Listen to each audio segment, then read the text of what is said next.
In Cali, Colombia's third most populous city, mountains of volunteers worked frantically, forming human chains to remove rubble.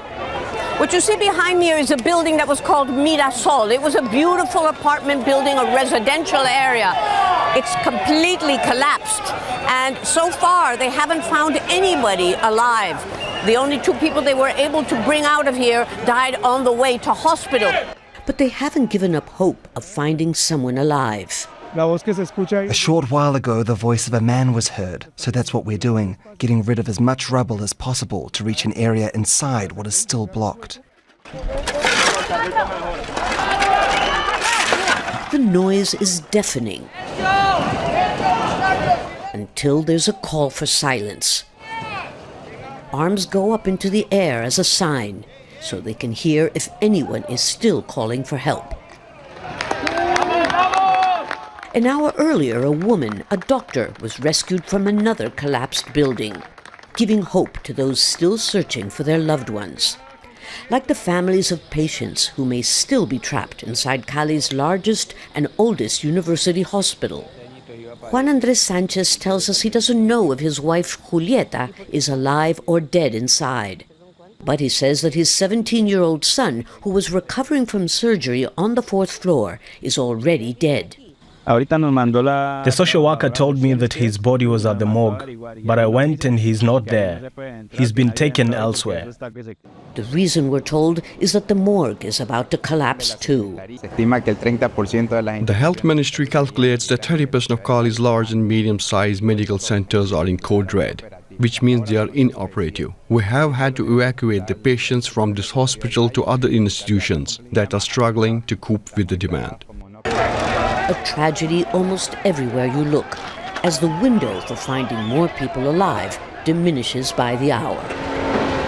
Lucia Newman, Al Jazeera, Cali. Angela Anzola de Toro is the president of Plan International, an independent development and humanitarian aid organisation in Colombia. She says the situation is dire and the first 72 hours will be very important in terms of saving lives. The window of opportunity to find survivors is closing quickly.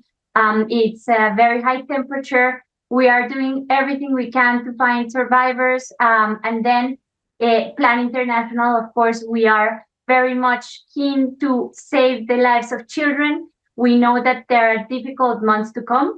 It's not only now, the first 72 hours are very important in terms of saving lives, but it's all the work that has to be done after this. We know that at least 791 schools have been damaged.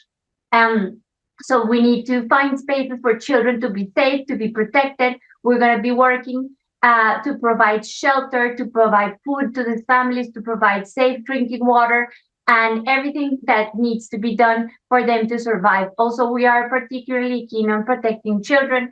They might be separated during the evacuation, during the emergency, finding their families and getting them into safe spaces. It's hard to reach even cities like Pereira, even cities like Choco. Right now we have 6 airports that are closed for commercial flights, only being used to reach to deliver aid. And we have 70 roads that are severely affected. So it is hard, and the geography of the Colombian country is quite challenging. So it's a really dire situation, and I think that's why it was so important that the national government said and officially stated that this was a national disaster, a national emergency, and that they're willing to accept international help. So this is really wonderful, and we're working very hard with other NGOs and other organizations to bring the help that people are going to need, not only now in the first 72 hours, but in the months to come, because the reconstruction effort is also going to be quite challenging.